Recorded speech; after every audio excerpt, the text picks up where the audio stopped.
I see one of the issues that they mention is low-cost drones require very expensive solutions to detect them. And then if you have a low-cost problem, you need a low-cost solution. So people understand that if you're able to offer a real low-cost solution to a low-cost problem, then that's very, very interesting. Welcome to the autonomous age, where drones map our cities, robots save lives, and underwater vehicles scan the ocean floor.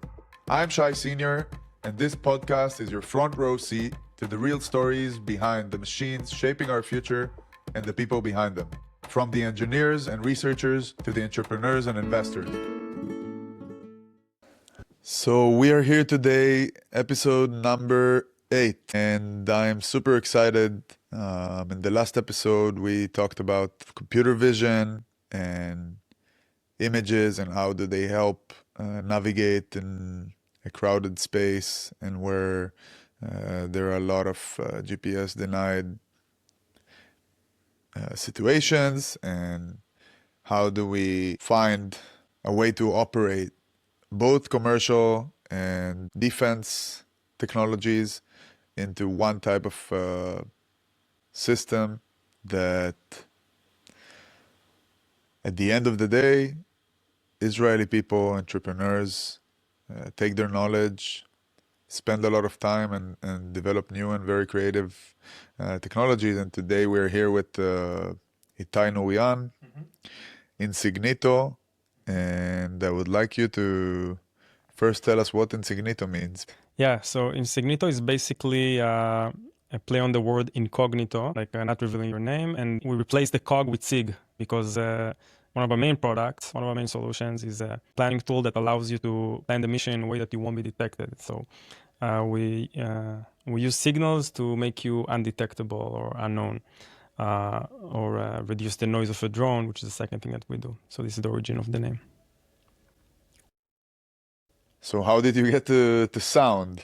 So I was the commander of a unit in the Air Force called Signatures. It's a unit that basically about 20 years ago was given with the task to build the infrastructure for drone acoustics and UAV acoustics for the entire defense establishment of Israel. So answering questions like, how do you measure an acoustic signature?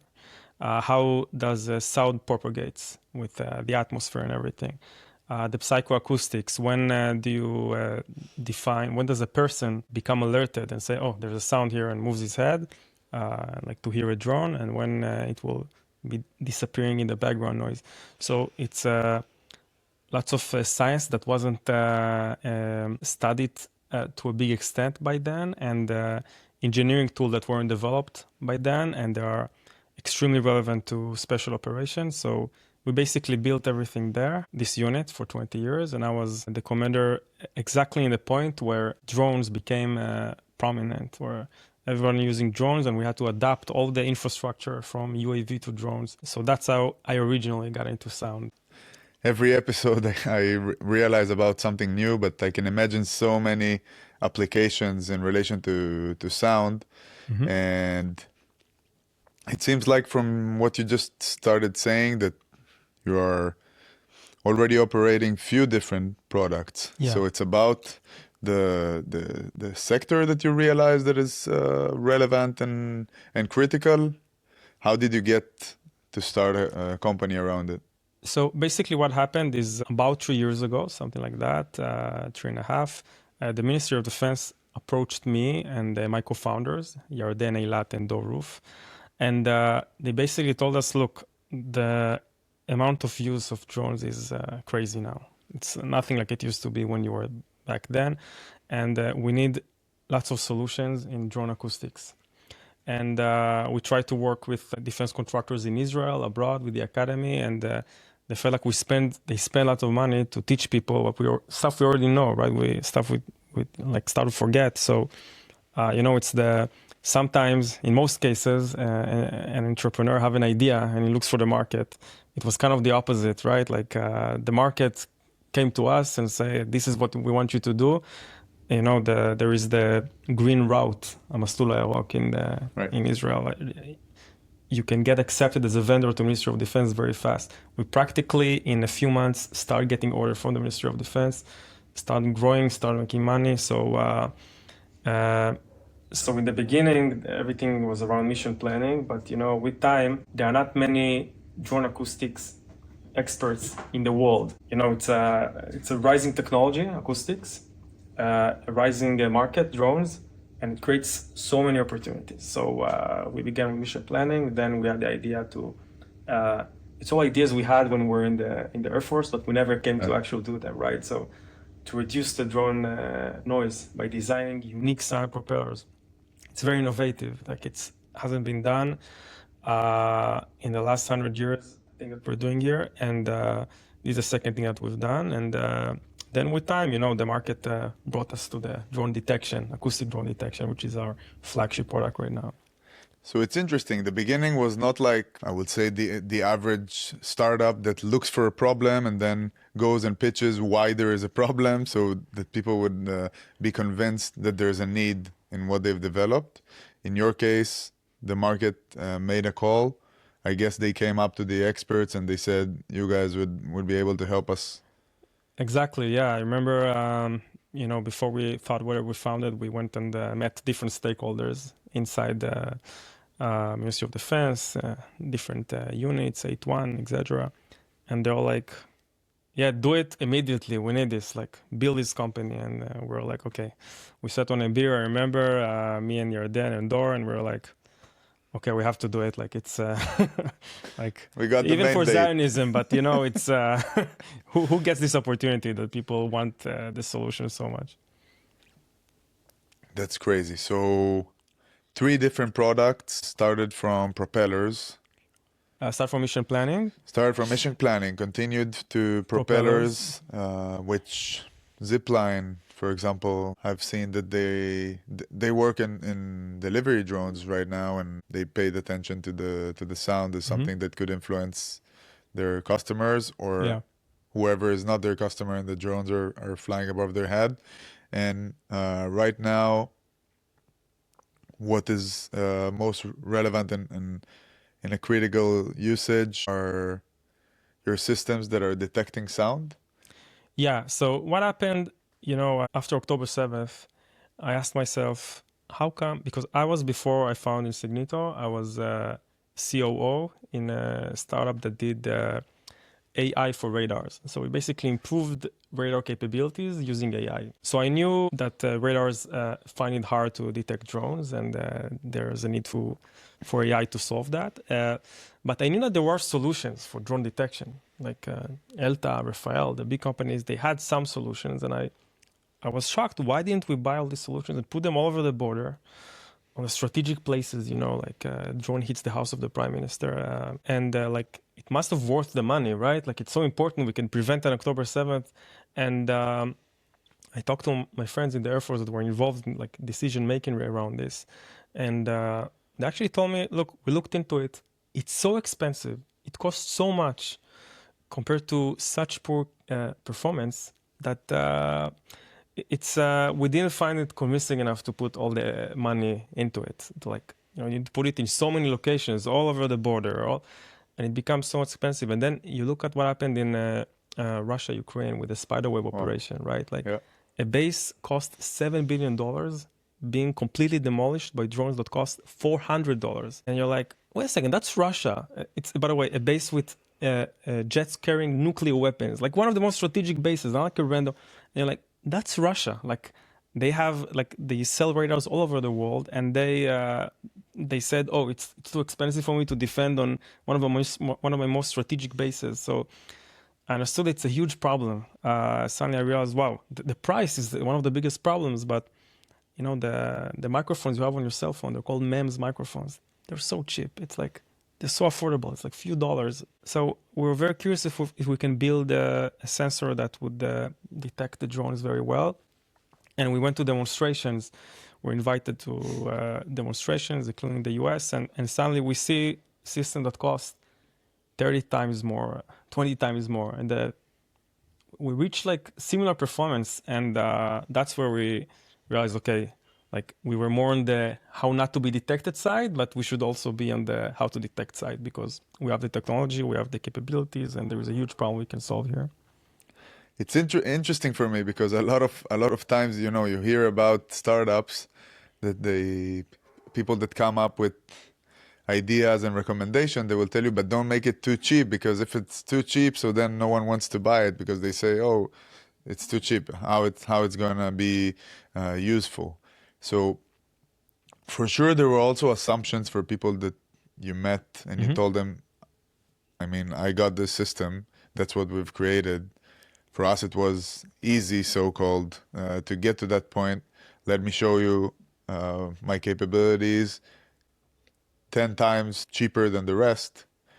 What were the feelings, and how did those meetings look like when you started expanding the word?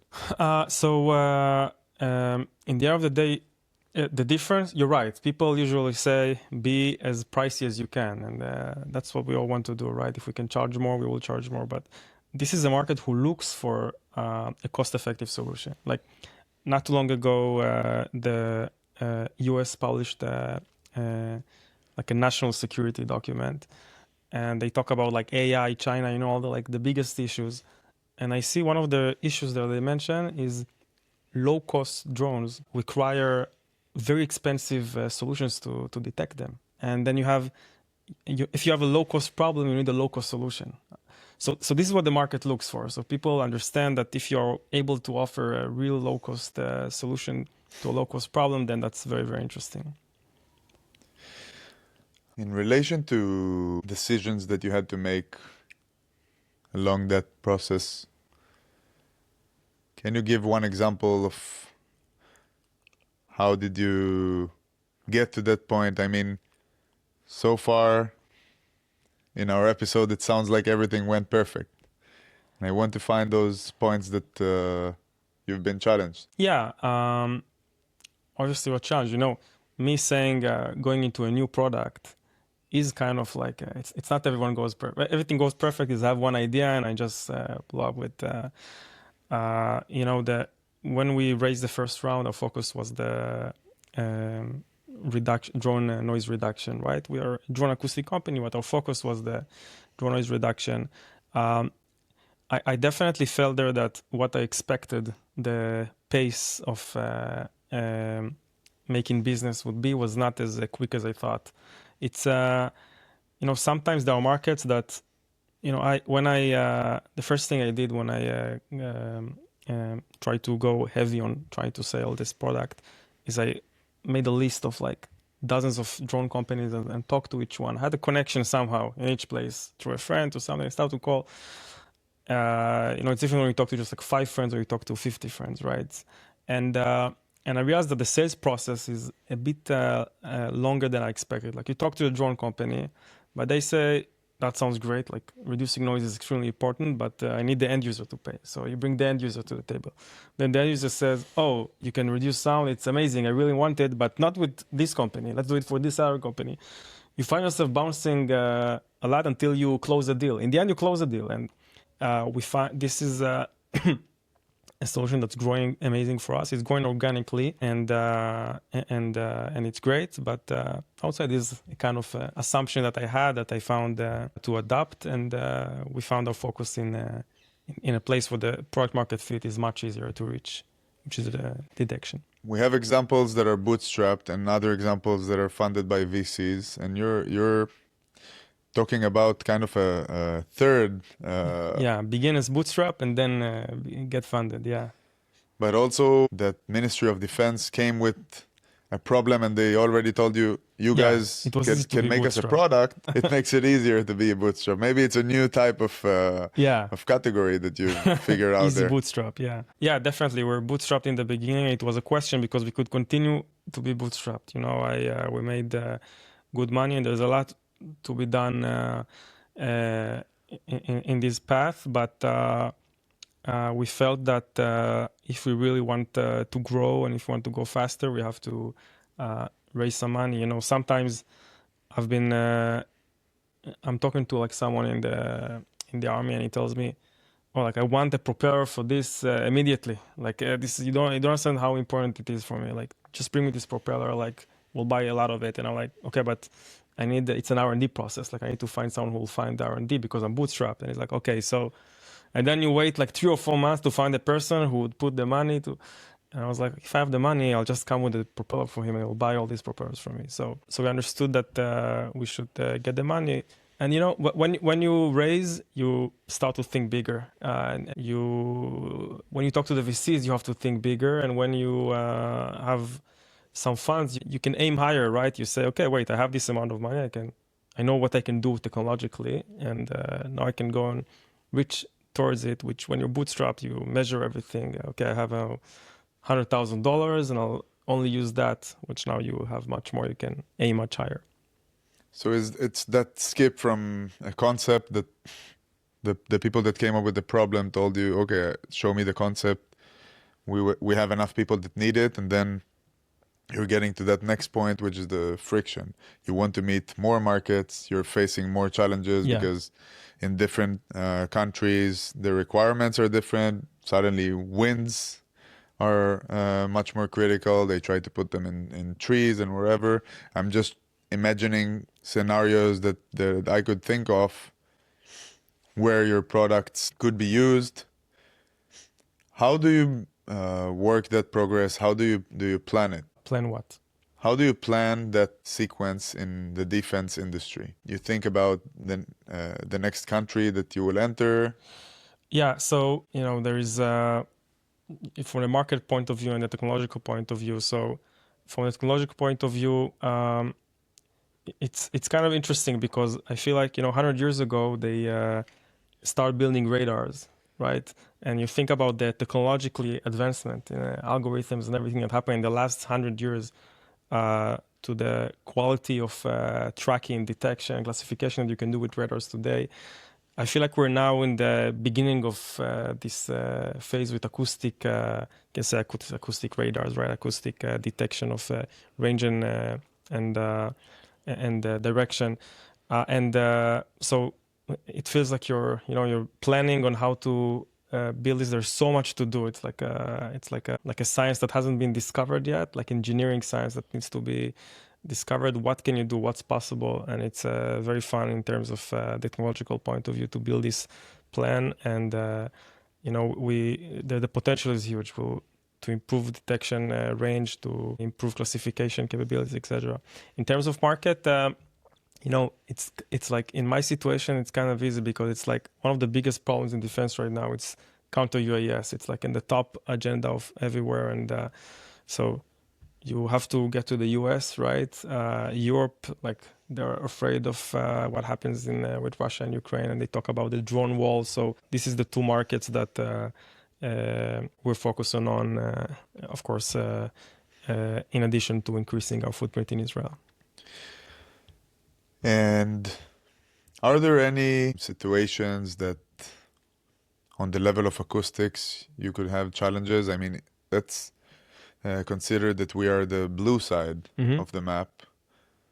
Are the red side able or already doing different influences on acoustics? Because I feel that your advantage here is that your knowledge helps you make the propellers, and at the same time a system that could detect them.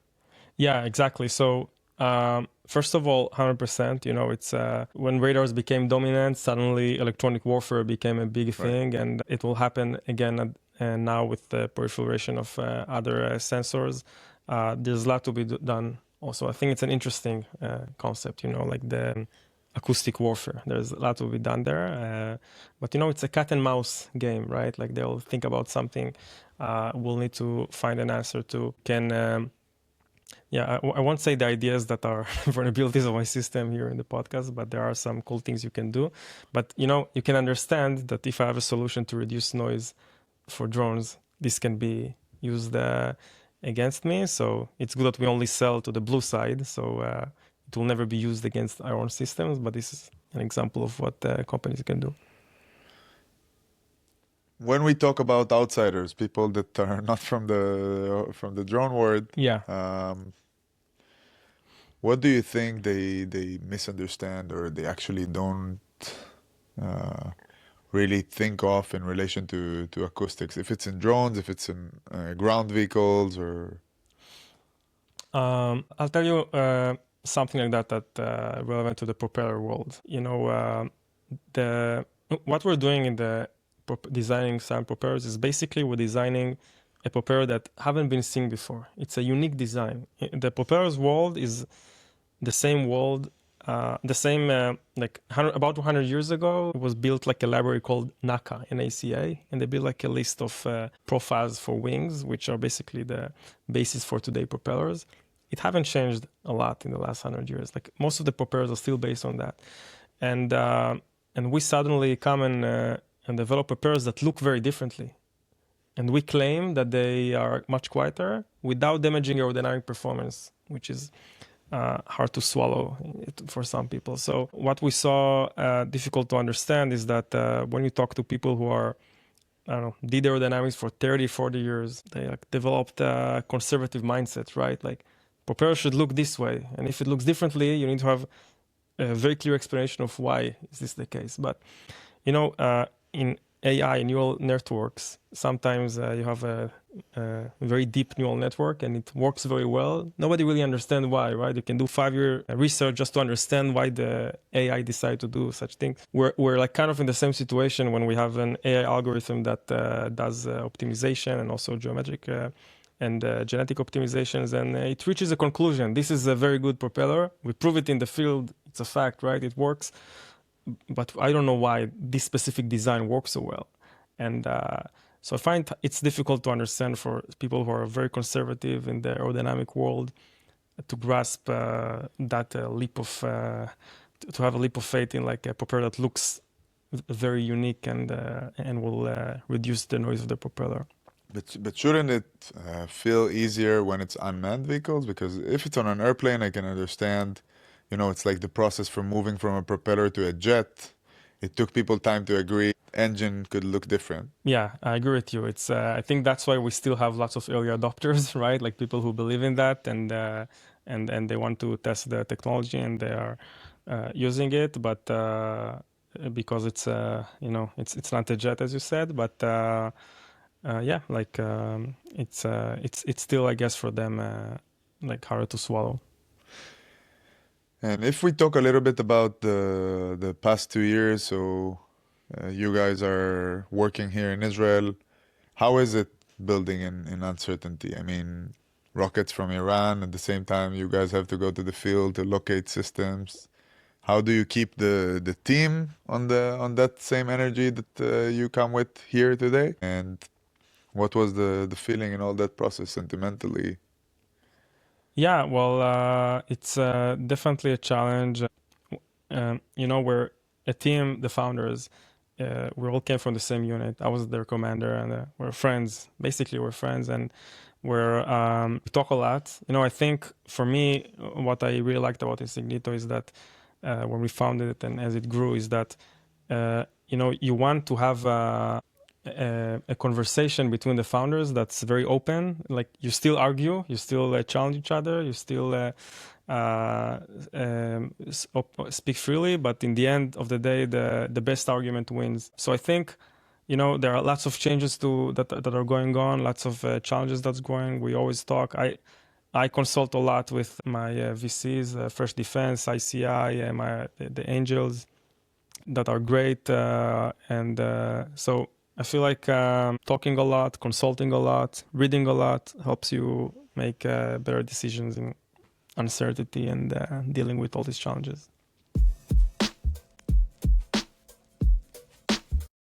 So we talked about the technology, and I want to get a little bit into the people behind your solution.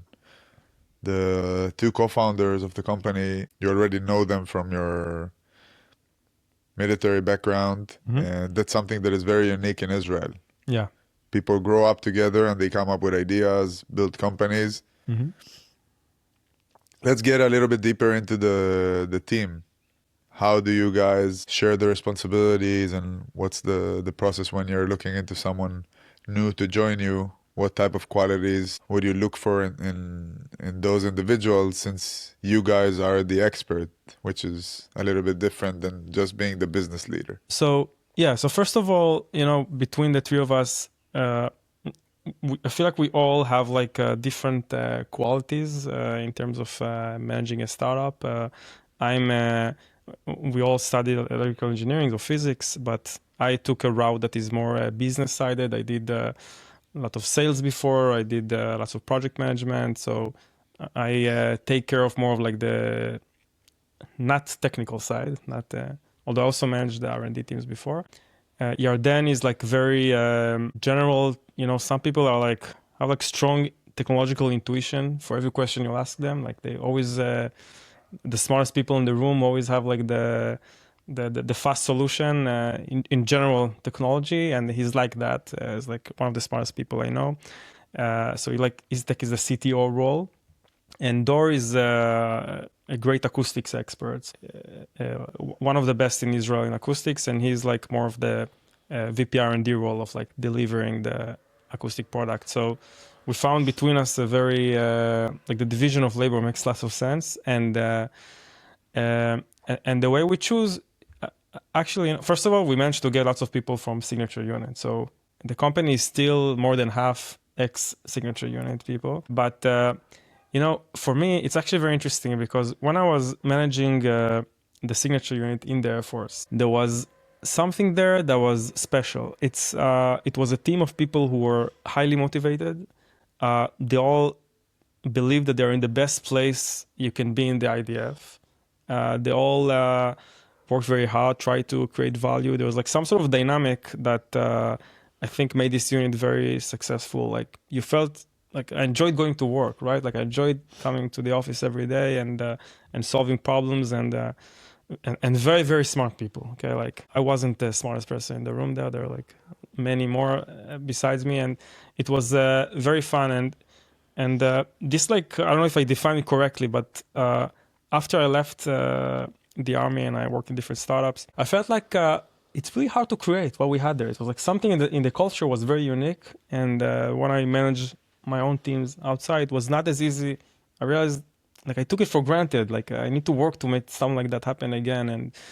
And then I talked to other people who left the unit, and they're also like, yeah, what we had there is special. Like, they call it like the golden age. How to create again. And so when we built Insignito, our goal is to recreate what happened there. That was our goal from the beginning. And so you know, I try to choose the people that I feel would be part of you know, they're like very smart, a bit weird. You know, it's good to be a creature, יצור. It's good to be a little bit.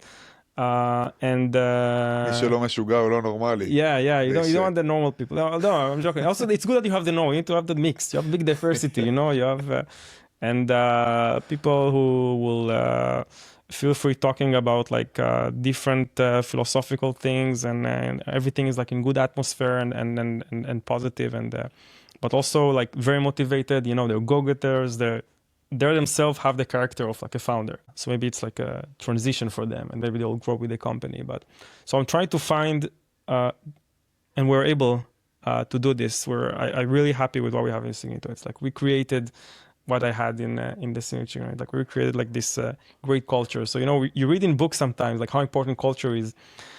Like this is what I have, like a clear vision of how it's supposed to look like, and I'm trying to choose the people who fit there, because I experienced that for 3 years. So that's, I would say, how I choose people.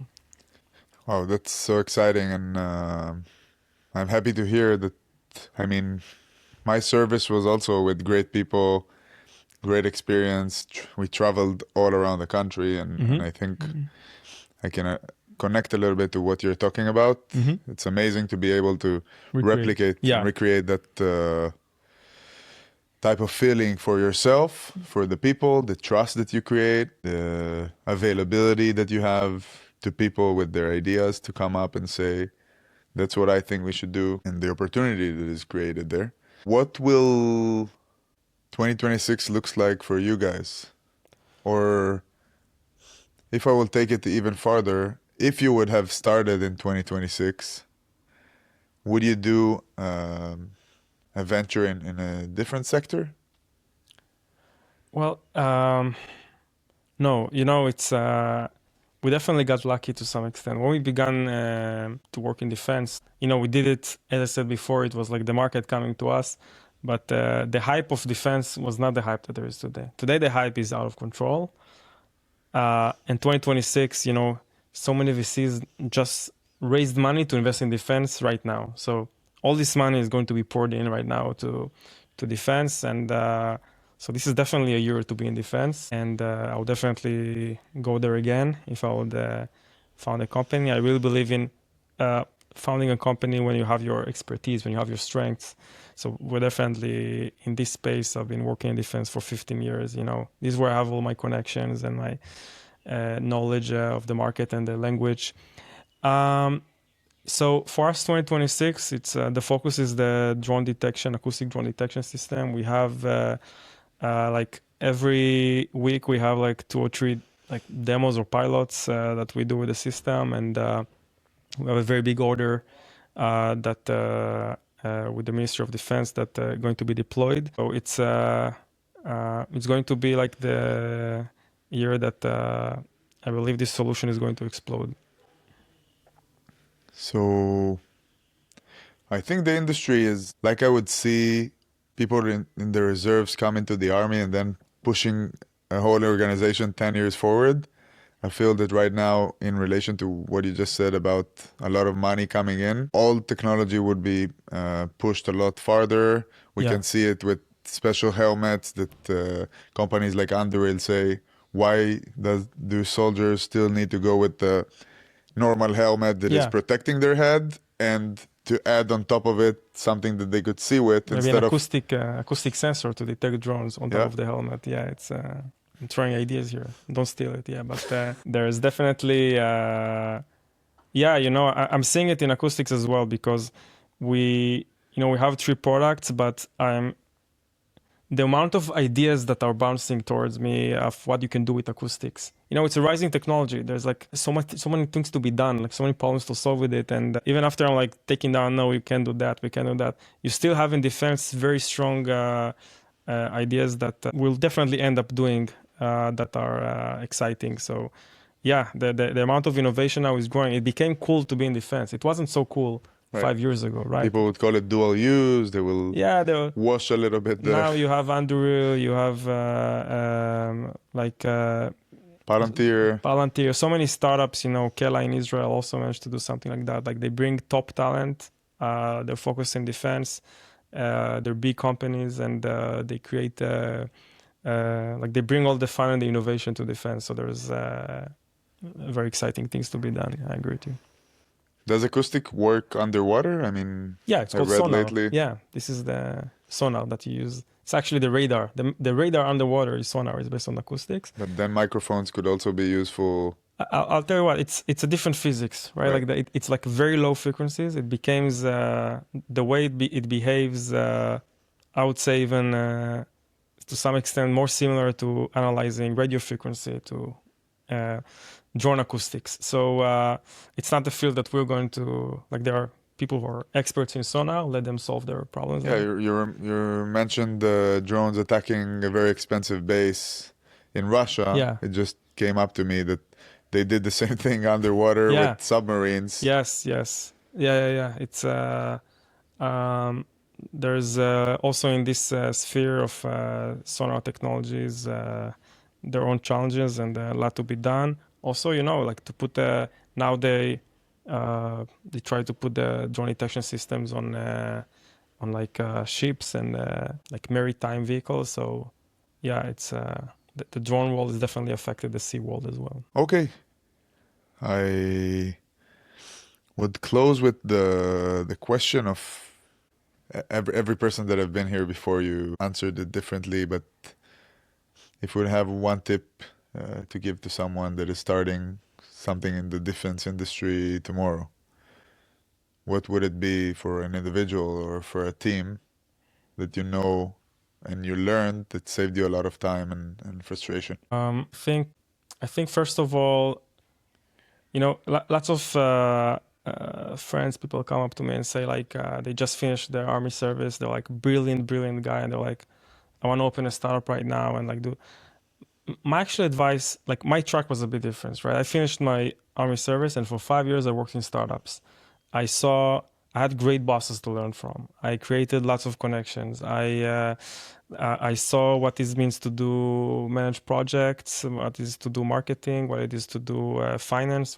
I really saw everything I could learn. Obviously, there's so much to learn, but when I found my first company, I done many of the things that needs to be done before, and I had a clear way on how to do it because I did it in the past. With what vendors to work and what exactly to do. So my advice to these people is first, try to join somewhere that you could learn, you can grow, you could make your own idea more clear, and